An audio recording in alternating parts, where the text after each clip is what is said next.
2025, citing government-backed racial discrimination and persecution targeting the Afrikaner community. President Trump granted them priority refugee status in February last year. Afriforum says the underlying problems that drove them away still have not been resolved by the South African government. And for more, we're now joined on the line by Ernst Van Zyl, Head of Public Relations at Afriforum. Good afternoon, Mr. Van Zyl. Good evening. Can you hear and see me? I can, thank you. So before we get into the crux of our conversation, can I have your reaction to the US ambassador being demarched?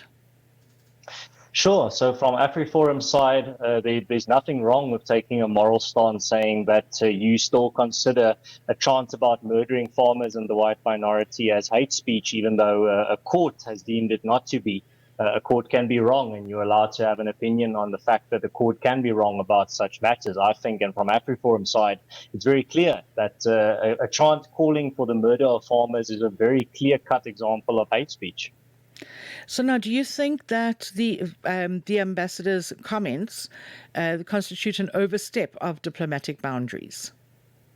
No, I don't think speaking his mind is an overstepping of diplomatic boundaries. I think the Secretary General of the ANC, Fikile Mbalula, calling him an unrepentant racist last night very late on social media is rather the undiplomatic thing to say, rather than what the ambassador himself said. So US President Donald Trump previously claimed that white South Africans were facing persecution.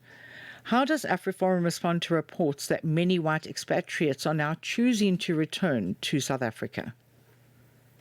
Well, there doesn't seem to be any evidence that white expats are returning in greater numbers than is the case in any other year. In every year, there's thousands of South Africans of all races either immigrating away from South Africa or immigrating back. Every year, that's in the thousands. So I've not seen any indication that that's happening at an abnormal rate. There has been a sensational story that's been twisted regarding refugees coming back, but then if you actually read the article, you see it's based on the anecdote or testimony of one or two people, one of them that had left in 2003, the other person that left 20 years ago has no connection to that story. So I think it's an absolute just non-event that's being blown out of proportion for sensationalism by some and also by some activists to make a political point.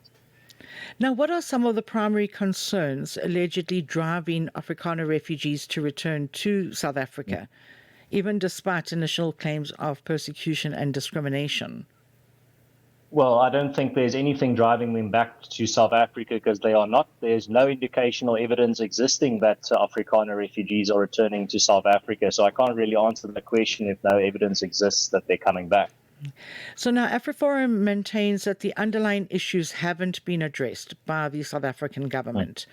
Now, what specific changes or reforms are needed to alleviate Afrikaner concerns? Oh, it's actually quite simple. On the one side, the president and the South African government need to condemn chants and hate speech calling for the murder of people based on their identity. I think that's a very easy win. And also the ending discriminatory laws that mandate businesses to hire based on race, excluding people from school bursaries based on race, excluding people from sports teams based on race, excluding children from school bursaries and educational opportunities based on race. There's no place for that type of racialist policies in 2026 South Africa. So that's also another place where major reforms are needed. So my final question to you is, some critics argue that claims of persecution exaggerate the situation in South Africa. How do you respond to that criticism? Well, if the claims are rooted in fact, I don't see why you should not be talking about real issues. The issue of farm murders is real. The issue of racially discriminatory laws is real. The issue of chants like kill the boer, kill the farmer being done by some of the most powerful politicians in this country is real.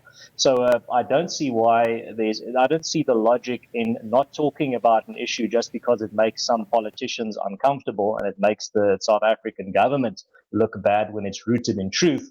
I think I'm much more of a fan of speaking uncomfortable truths than speaking comfortable lies, but that's maybe just me. Okay. Mr. Van Zyl, thank you so much for your time today.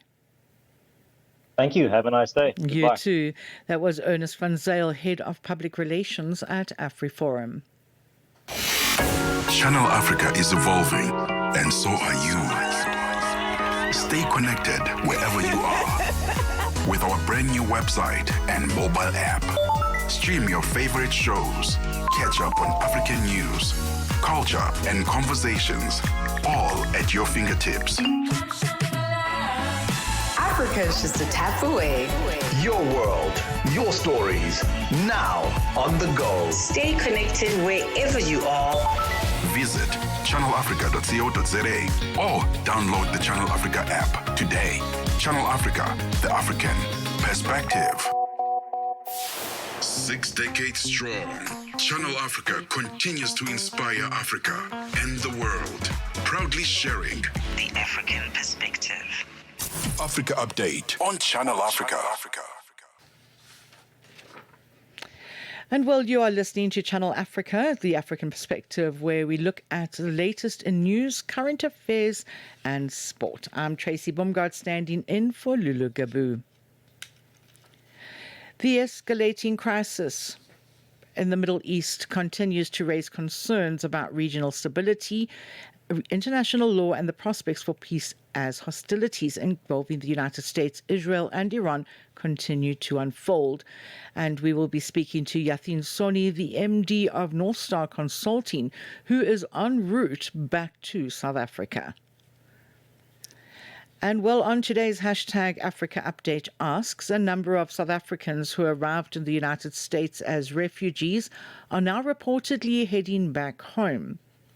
Many people think the grass is greener on the other side, and we are asking, what would you do if you were able to go to another country? Would you? And what country would you choose to go to?